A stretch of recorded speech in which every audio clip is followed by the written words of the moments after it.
Ako, election baby ako. Sige, So, nung sige. tumatakbo yung daddy kong vice mayor, sabi niya sa parang last rally, pag nanalo ako, ipapangalan ko sa anak ko win-win. Pag natalo, lose-lose. Ay. Buti na lang, nanalo yung daddy ko. Kung hindi, ang pangit ng pangalan ko ngayon.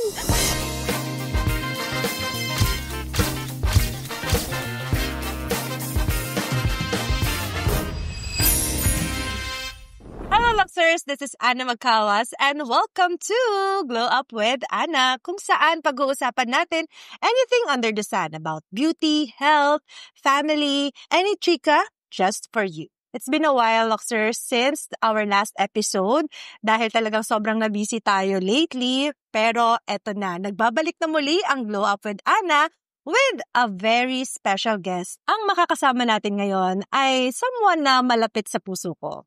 Isang babae na may puso, may paninindigan, at may hugot. At yan na nga alamin natin ngayon. Ano nga ba ang mga hugot ni Miss Winwin Marquez? Yes. Hello, Win! So, ano kaya yung hugot? Wala pa na nag-isip. Na-curious na sila tuloy. Ano yung mga hugot mo in life? Pero bago ang lahat, ayan, welcome back. Yes. It's been a while, and of course, congratulations. Thank you. Ang dami ng mga nangyari, and I'm so happy sa mga nakikita ko ngayon sa social media. Thank you. And thank you din sa'yo. Hindi ako magiging nandito kung hindi dahil sa'yo. So I'm very, very thankful. And thank you na imbitahan mo ako sa iyong podcast. Of course. Di ba matagal na nga plan to? Kaya lang, I know after the coronation night, sobrang sunod-sunod na yung mga ganap, yung mga events, and Totoo. that's good. Diba? Idol kasi kita. Gusto mo yung lagi mo lang ayaw magpahinga. Ayaw magpahinga. Tuloy-tuloy dapat ang ginagawa. Pero bigyan natin sila ng recap. Paano nga ba tayo nagkakilala? Ano ba yung connect natin sa isa't isa? Gosh, kailan ba? 2017 ba? 2018? 2017. 2017, finalo ko yung isang page mo, Lux Online. Yung mga bags. Yung mga bags. Yes. And kasi nung mga panahon na yon, hindi ko pa rin kaya bumili ng sarili kong branded.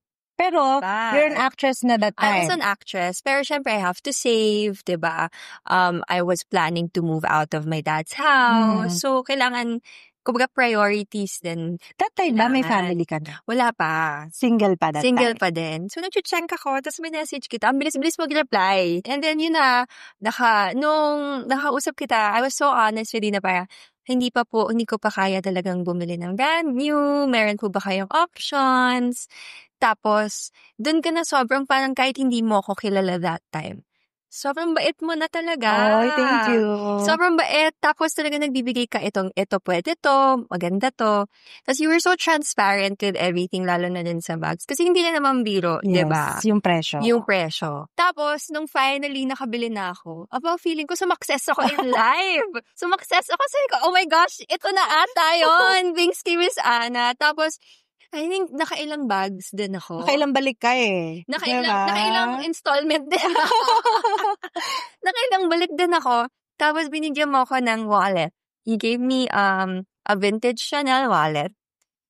Alam mo, saya-saya ko. Feeling ko, na ako, si Heart Evangelista. Natuwa naman ako, na-remember mo pa yun. Oo, I was so happy. Kasi pagdating sa bags or sa mga luxury items, feeling kasi nila na pag artista, kaya na agad bumili. Yes. Or, di ba, super mahal. Parang feeling nila mayaman talaga, marami pang bili. Mayaman ang pambili. Pero, I'm still human. Hindi ka rin kaya ma-afford yung mga ganon. So, I was grateful din na minsan may gusto kong bumili, gusto kong ma-experience. May mga ganong options pa rin. Ang ganda pa rin kahit second hand. And I don't think it's bad. Yes. If you own a second hand item. Di ba? Kasi, yung bag ko hanggang ngayon nasa akin pa. Okay pa siya. So, mag-access na rin ako. And for as long as ang pinambili mo naman is, di ba, mas nga yun eh.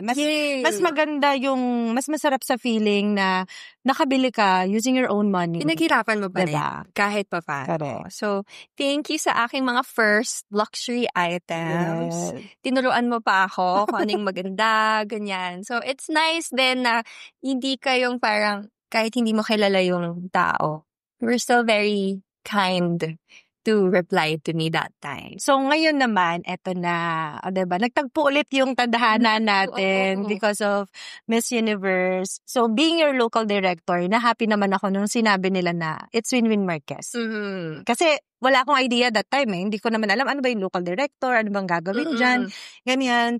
And then nung sinabi na minention na yung name mo, kasi nung una hindi talaga ako interesado, parang i-decline ko na talaga. And then nung sinabi na yung name mo, parang biglang, ting, okay, so parang hindi ko siya pwedeng i-decline.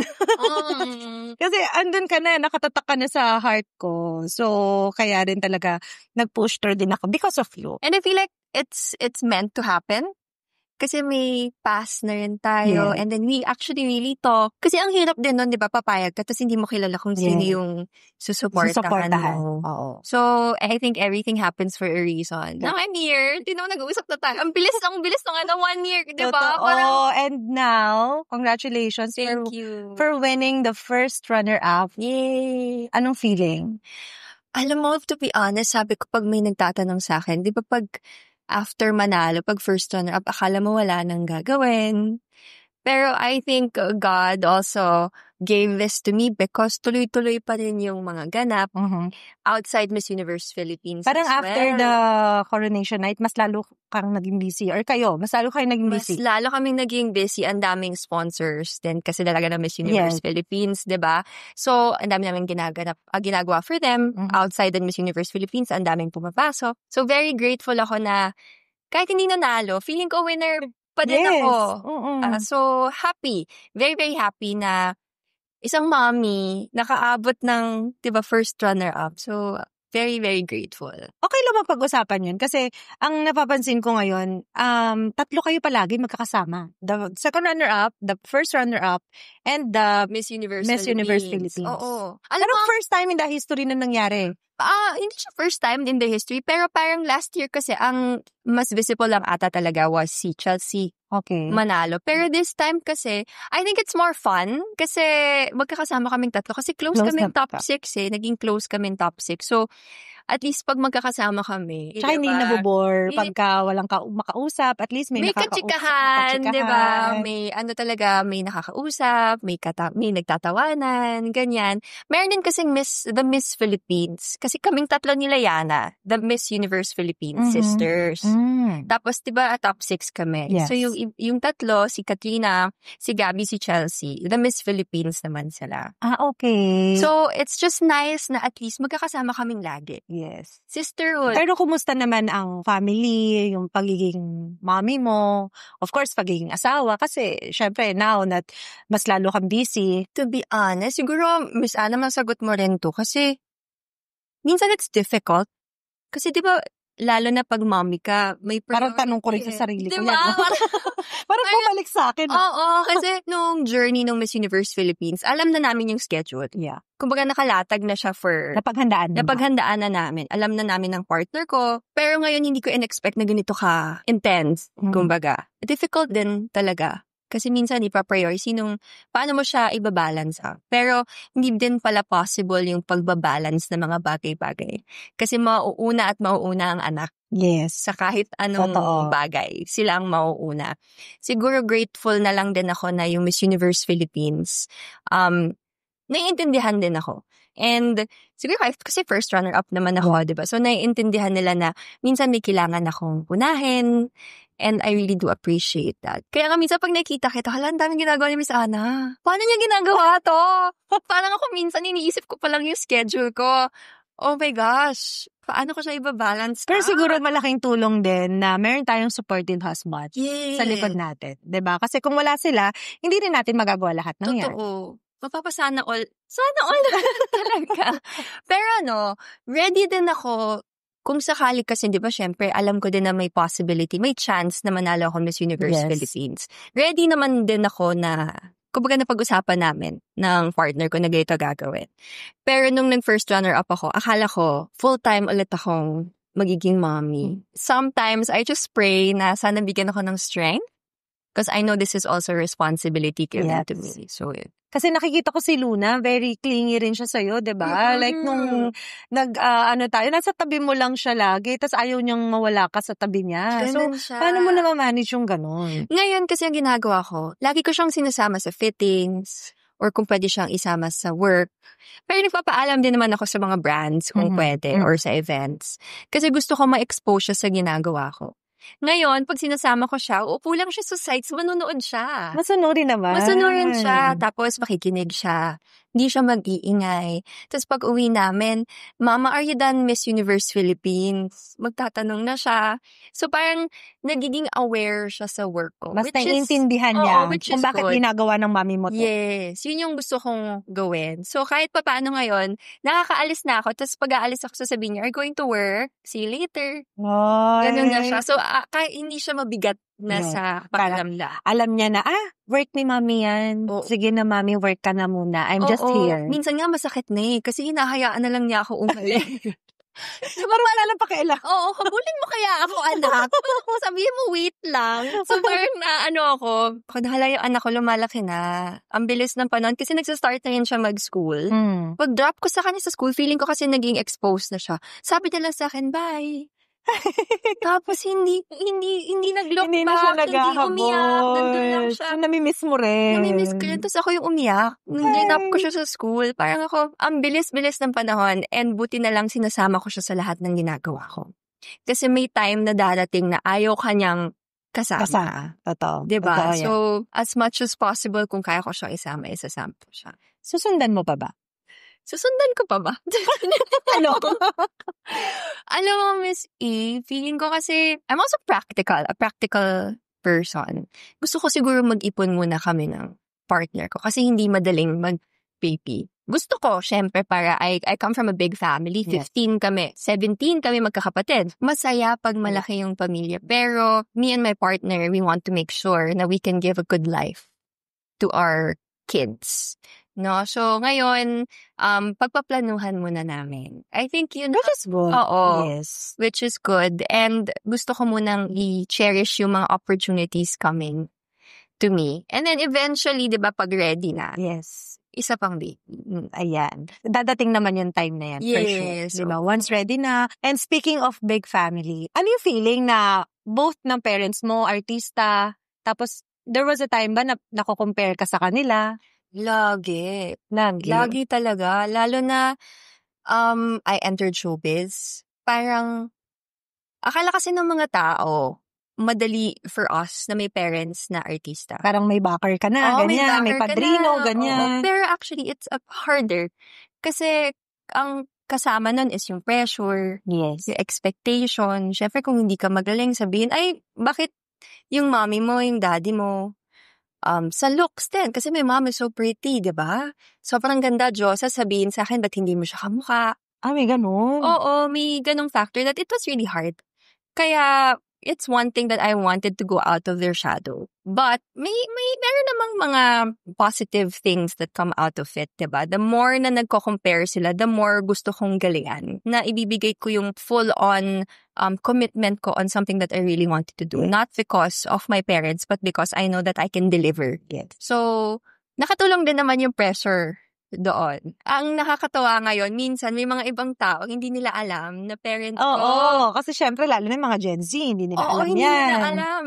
Iniisip ko na lang, dumating na ata sa point na I'm creating my own name.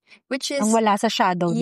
Yes. So, happy naman ako nagawa ko dun. But, happy din ako na tinuruan ako ng parents ko na maging ganito. Hindi yung, kumbaga, hindi nila ako binigyan ng silver spoon. Yeah. Ano sa tingin mo yung common misconception nila about you? Pag nakikita ka nila? Parang kontrabida pa to in real life. For me kasi yung eyes mo masyadong sharp. Yung mata mo, parang masyadong, parang pwedeng, namamarin. Grabe yung namamarin.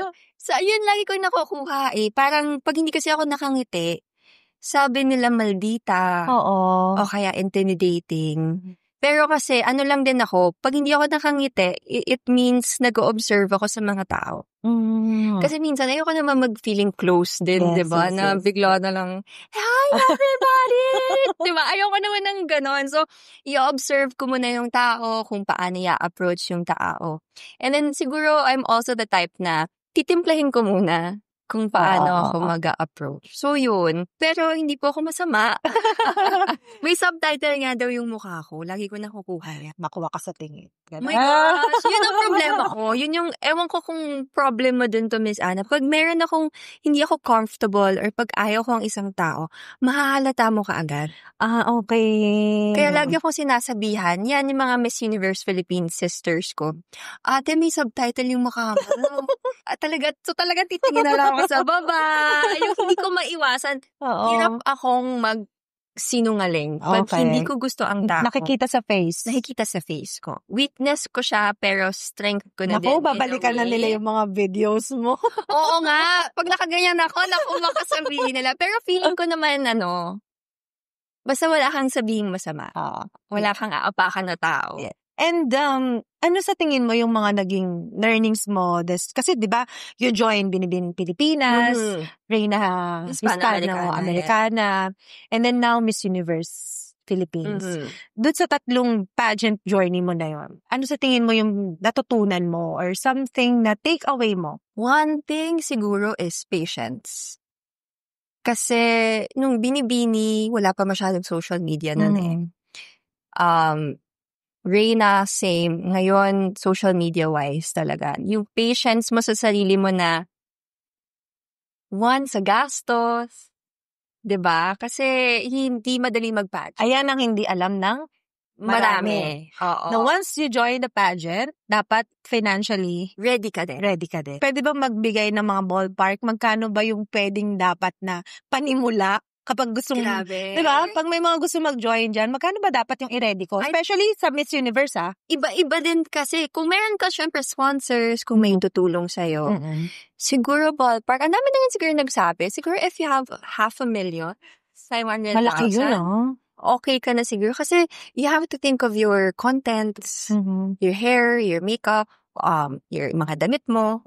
It really helps na you have people behind you. Like ako, I'm very grateful sa glam team ko, sa hair and makeup, sa stylist ko. Kasi sila mismo yung nag-push din sa akin na hindi, kami bahala dito. Ito gagawin natin. Budgeting-wise, kailangan talaga. Kaya sinabi ko patience. Kasi hindi ka rin makaka-work. Okay. Once nag-join ka ng pageant. So, it's really a commitment. So, di ba, artista ka na. Bago ka mag-join ng mga pageant na to, especially Miss Universe, di ba, artista ka na. So, naka-freeze yung contract niya. Yes. I have to, stop my contracts. So, ibig sabihin, hindi ka sumisweldo? Wala. Wala kang bayad? Wala. So, dapat pag-iisipan mo talaga, gusto mo ba talagang sumali? Ready ka ba talagang sumali? So, bago ka sumali, iayon mo muna yung mga decision mo. Financially, emotionally, spiritually, physically. Ready ka dapat. Kasi baka maubos ka. Totoo. Like ako, lalo na ngayon, mommy ako. Kailangan namin ayusin yung finances namin kasi I have to stop working also. So, responsibility nilang partner ko, di ba? Inayos namin yun sa abot naming makakaya. Pero again, thank you kami. Very grateful kami sa mga tumulong sa amin. So, pag sasali ka na basta-basta lang, mahihirapan ka during the journey. Kasi isipin mo rin kung yung mga gastos. How about yung mental health mo? May something ba na naka-apekto sa'yo dun sa mga pag-join mo ng pageant? Imaginein mo if mag-join ka ng pageant, open book ka, lalo na physical attributes mo, ugali mo, the way you talk, the way you stand. Meron at meron mang masasabi ang tao. You can never please everybody. Naman talaga. Yes. Diba? Tao lang din naman ako. Ang ginagawa ko lang, kinakausap ko yung mga close sa akin. Tatanungin ko, ganito ba talaga ako? Pwede bang malaman? Ano yan? Like a certain, kahit isa lang. One example lang na sa tingin mo below the belt na yung sinabi. Alam mo ngayon, siguro yung pagiging yung edad. Okay. Yung sasali ka na naman ulit, matanda ka na, kumbaga bigay mo na lang sa mga bata. How old are you? Para sa I'm mga 33. 33. I started pageantry when I was 22. Okay. So it's 11 years. Yes, 11 years na. So minsan may isip ka, matanda na ba talaga? Hindi ko na ba talaga kaya? Wala na ba? Hindi na ba talaga pwede? Alam mo yung papapadoubt ka sa biglang questionin mo yung sarili mo because ganun yung sinasabi nila about. Yes, questionin mo yung self. Pero if you're surrounded with the right people around it, you'll always have the courage na parang, maniniwala ka na hindi basehan ng edad. At hindi sila makakapagsabi nun, kundi Correct. ikaw. Oo. Kasi mararamdaman mo yun eh, 'di ba? Sa sarili mo na, kung sa tingin mo hindi mo kaya, hindi mo na maipupush yan. Totoo. Nasa sayo din yun eh. Kung ready kang gawin or hindi. Nung na-realize ko yun, siguro aging is a beautiful thing. Kasi habang tumatanda ka, mas nagkakaroon ka ng wisdom. Yes. Mas nagkakaroon ka ng knowledge about Totoo. things. So, a lot of people think it's a downside, but for me, it's an added value, kumbaga sa'yo. Kasi it's really beautiful to grow. 'Di ba? Totoo. It's beautiful to grow. Ang dami kong, sa edad ko ngayon at sa experiences ko, ang dami ko nang ma-share. So, yung sa mga nagsasabi sa akin, matanda ka na, huwag ka nang gawin. Parang mas kailangan kong gawin kasi feeling ko mas marami akong ma-share. Kaya naman Mga talagang tao. ginalingan mo. Binigay ko lahat. Todo-todo. Binigay Diba? ko lahat. Hindi naman talaga tayo binigo ng isang Winwin Marquez. Oo, tsaka wag silang matakot tumanda or wag silang matakot mag-age. Ang ganda eh. Kung ipakita mo na you're at this point in life, whatever season you are in, kung kaya mo ibigay ng todo-todo, why not? So, nabalitaan ko, nag-military reservist ka rin pala. Yes. Kailan Actually, to? matagal na. Nagplano ko niyan 2019. Oh, matagal na nga. Tapos yung training ko, just during the pandemic. Oo. 2020. Pero bakit mo naisipan? Like, 'di ba? Bihira kasi, especially beauty queen ka pa, as artista ka na. Bakit naisipan mo bigla? Si Rocco Nasino kasi was parang one of the first also, if I'm not mistaken. Ding Dong Dantes was also part kasi ako ng Philippine Marines reservists. Naisip ko siya because of I wanted to be more disciplined. I wanted to serve, diba? Service for the people. Yeah. Na maging equipped para kung kailangan tumulong, kaya kong tumulong. And siguro strength na din. Kasi diba lagi na lang sinasabi, pag babae ka, hindi mo man kaya gawin yan. Totoo. Ba't mo ba gagawin? Yun yung una kong Totoo, nakuha eh. totoo. Bakit ka sumali ka, babae mong tao? Kailangan mo bang sumali? But for me, no matter what gender you are, if you wanna do something and if you think it's gonna help you, do it. Yun nga, sabi mo, walang makakasabi kung anong dapat at hindi mo dapat gawin. So one thing for me, I was really proud to do the Basic Citizen Military Course, BCMC, na walang shortcut. Ginawa ko talaga. Pumasok talaga ako.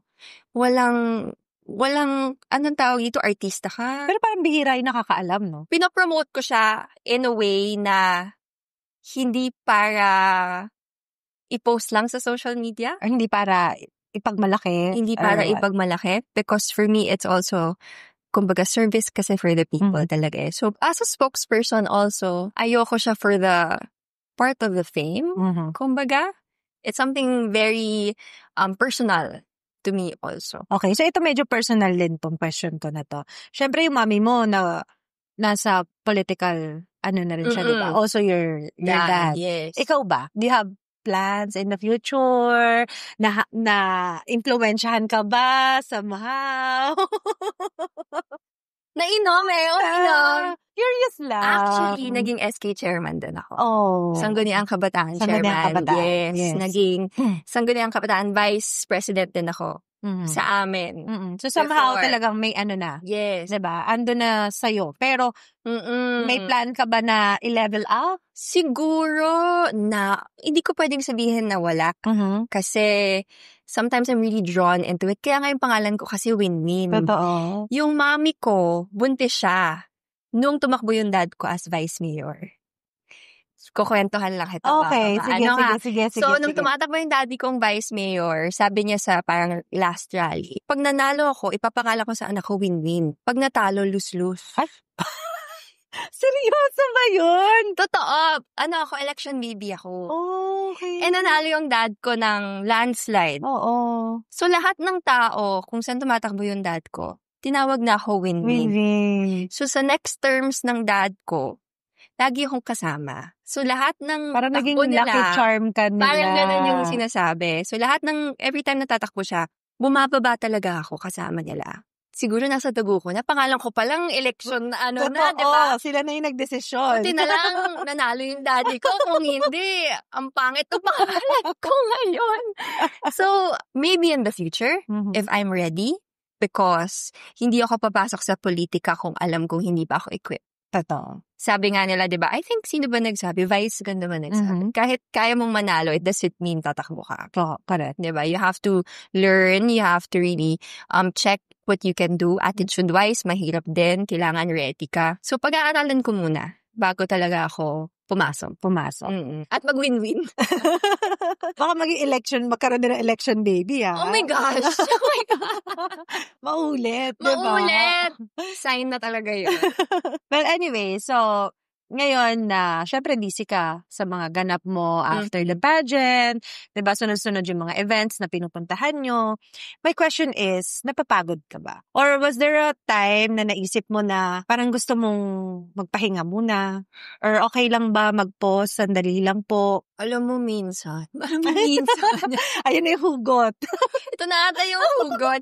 Minsan kasi syempre, mapapagod ka. Pero mapapaisip ka na din na, ginusto ko kasi to eh. Yes. Gusto ko to. So feeling ko minsan wala akong karapatan para magreklamo sa sarili ko na pagod na ako. Yes. Kasi hindi naman ibibigay sa'yo kung hindi mo kaya. Correct. Pero yes, napapagod.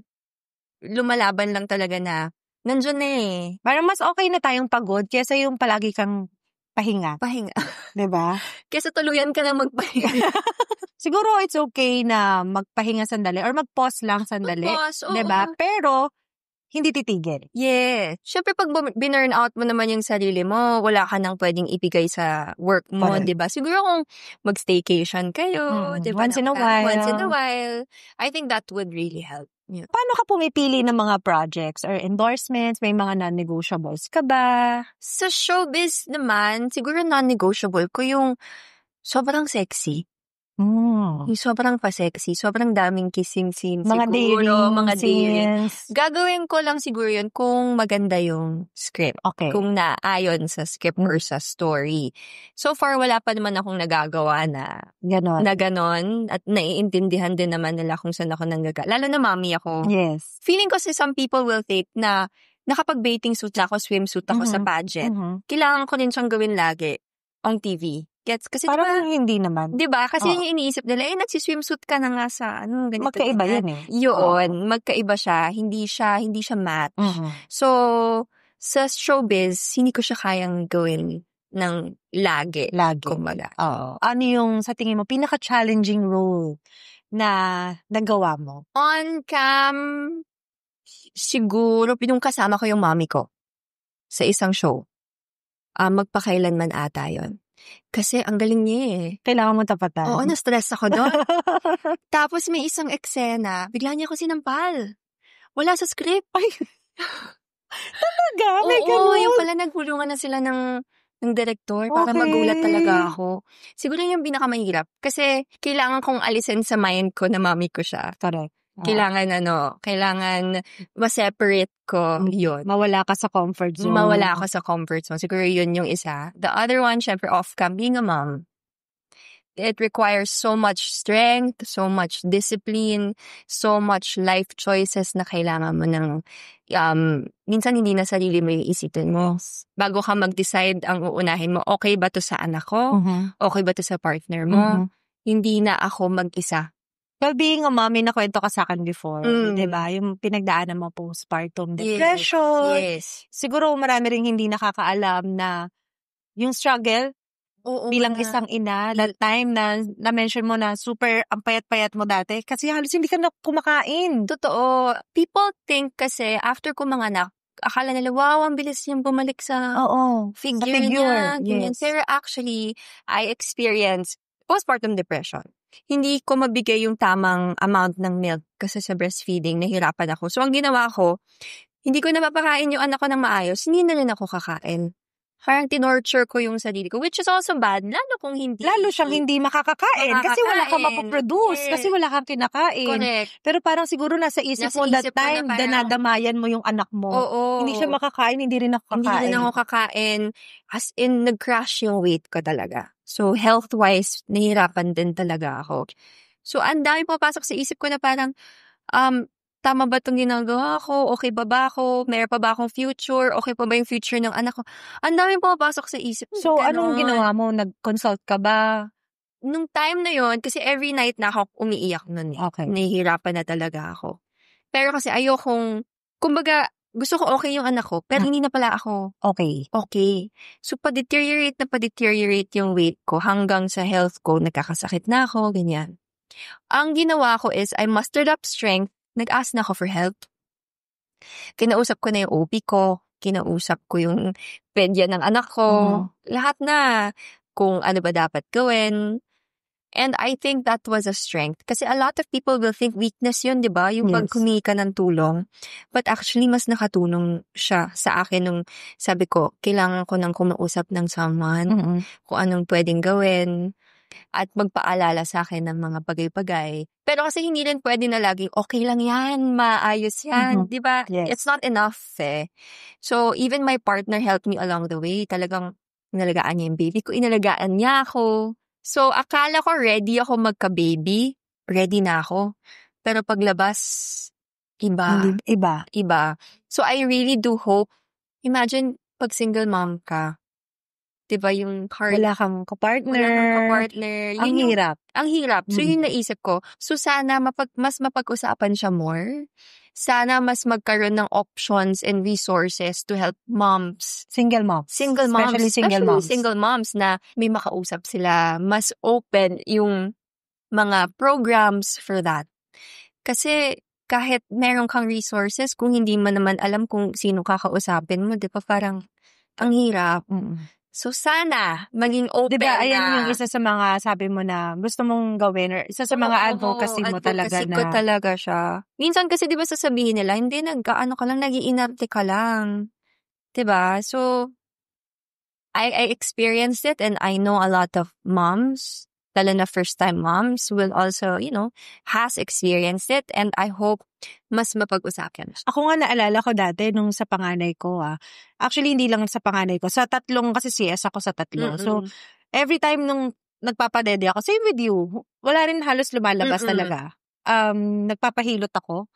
Kasi ganun yung paniniwala sa probinsya. Para kailangan kang hilutin para lumabas yung milk, ganyan. Pero, there was a time talaga na umiiyak ako habang nagpapadede ako. Nagugulat na lang yung asawa ko, Ba't ka umiiyak? So, hindi ko masagot.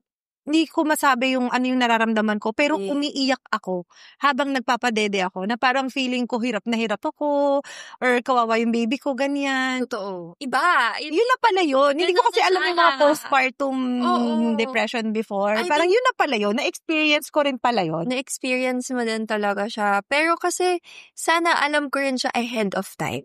Kung na-explain siya sa akin na pwede mo siyang mangyari, pagdaanan. Pwede mong pagdaanan. Kung ako mismo yung nagsabi, I want to learn more about it beforehand, baka mas na-manage ko. So, sana sana open, di ba? Yes. Yung ganong bagay. So, siguro may mga ano naman. May mga, I'm sure meron. Actually, meron. Oo, may mga like organizations na, madami na ngayon. Mga seminars, especially yung mga single moms, yan sila, mas kailangan yan. Kasi tayo, maswerte tayo, may asawa tayo, may kapartner tayo sa likod natin. Pero, paano sila? Totoo. Diba? Paano sila? Yung walang karamay sa buhay. Matatakot kasi sila, diba? Pag napagdaanan nila, isipin nila, wala na akong future, wala na akong work, wala na akong ganito. So, minsan dapat talaga may magsasabi sa kanila na your life doesn't end when you have a child. Dapat ipaalala sa kanila yun. Kasi kahit mommy ka na, may marami pa ring opportunities na darating sa'yo. Wag mo lang, kailangan alagaan mo lang yung sarili mo doon. So, love yourself because dun din na mas may chance kang mahalin din yung ibang tao. Yes. Start loving yourself. What you cannot give what you don't have. Yeah. So, sana ganon. Mas marami pang programs sa tulungan yung mga mommies, sa mga gusto rin magkaroon ng baby. Mas marami, like online, di ba? May mga clinics na free consultations, mga ganyan. Kasi ang mahal din, free consultation or affordable consultation. Oo, ang mahal magpa-consult. So, hindi lahat afford kumonsulta. Yes. Yes. So, yun lang yung wish ko na sana mas maging better for mommies out there also. Was there a time na gusto mo magpaputi? Never. As in? Never. Never. Never talaga. Nung lumaban ka ng Miss Universe, talagang ang laki ng paniniwala ko sa kanya because unang-una yung features mo, 'di ba? Physically, plus sobrang talino, ang galing Okay. sumagot.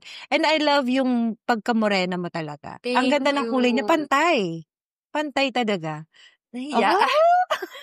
Thank you. And alam mo, feeling ko kasi dahil sa mommy ko din yan. Kasi Mm-mm. di ba yung mommy ko mistisa? Mhm. Nung bata pa lang ako, never siya nagkulang nagsabi sa akin na, ang ganda ng skin mo. Ang ganda ng Talaga. kulay mo. Ang ganda ng itsura mo. Hanggang sa paglaki ko, lagi niya sinasabi sa akin yun.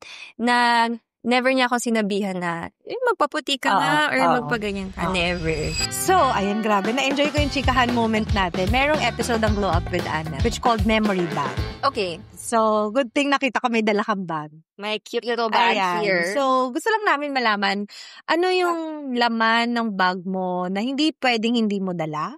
Or if you have top 3 things na masishare mo with us na pinaka-importante sa loob ng bag mo. Medyo ano yung bag ko pang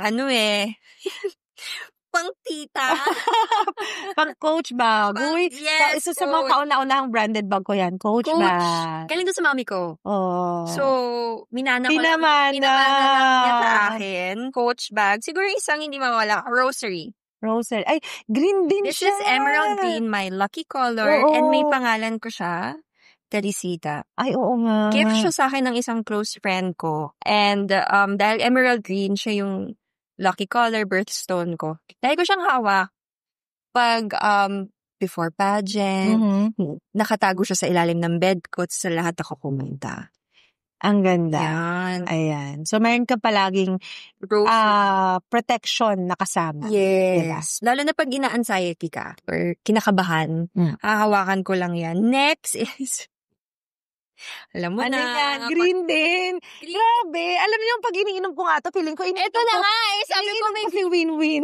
bagay ka sa akin, tingnan mo. Hindi sadya yan. Oh. Ito, pag nahihilo or Ay, akala ko stabilo. kasi may smiley face, no? Akala ko Oo. stabilo. So, ano pala siya? Ito. Parang mga, anong tawag ano doon? ba tawag sa ganito? Inhaler Inhaler. na may scent na para pag ganun talaga pag tumatanda na. Oo, actually, tita levels. Uy, hindi siya ready dito ha. As in, ito talaga yung laman ng bag ko. kasi di ba ang nag-set nito is yung team. Mm-mm. So, ngayon lang din tayo nagkita. Kita. Hindi ko na-mention sa'yo na kailangan pala magdala ng bag. Yes. Siguro kung makikita nila lahat, may mga bag grade. Ito Yes. rin talaga And yung laman. nagkataon na may event ka later. Yes. Ito na, nakakaya, naka-ziplock pa na Ano sira-sira. yan? O, green din siya. Nakagamot. Ay, bakit? May maintenance ka na? Sorry na. Hindi, para ready. O, kunyari, pag masakit yung ulo, pag masakit yung tiyan, pag nag-asin. Okay. So, Pag may mga nahilo sa antacid ka dyan. Patingin nga. Ayan, o. Ano mga laman nito? Naloka ako. May... Diba? Meron Talaga ang dami ha. O, para sa sikmura. Mura. Pag biglang nag-LBM ka. O, meron. Or sa, Meron. pag na-car sick ka. Okay. Sa bagay, kailangan mo naman Handa. yan dahil nga sa dami ng mga ganap mo. Laging handa. Everyday. Tsaka pag mayroong isang girl na, sakit ang tiyan ko. Wait lang. May gamot ako. So, ikaw pala ay isang Girl Scout. Ganon. Kaya ka rin naka-green ngayon. Huwag ka, yung wipes ko green.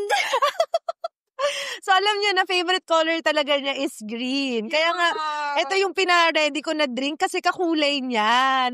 Na-happy naman ako sa kulay mo talaga ngayon. Hindi sinasadya. Nagulat din ako My goodness. Nakakahiya. Pero yeah, yun yung laging staple sa bag ko na hindi pwedeng mawala. Okay. Win, thank you so much. Finally talaga natuloy na to. Thank you. Thank you so much. Thank you for Nasingit mo inviting kami. me. Yes. And baka meron ka message sa mga fans mo. Simple lang po. Thank you for supporting me sa 10 years kong pagsali sa pageant. Even sa showbiz, maraming salamat. If it's not for you guys supporting me, I wouldn't be here as well. So maraming salamat. But Miss Anna, thank you. Lalo na sa'yo. Hindi ko matutuloy yung dream ko if you weren't there. You're welcome. Maraming salamat po. Thank you sa pag-share ng mga stories na hindi pa namin alam. Okay. And see you again, Luxers, sa next episode ng Glow Up with Ana. Don't forget to subscribe, like, and share. Bye!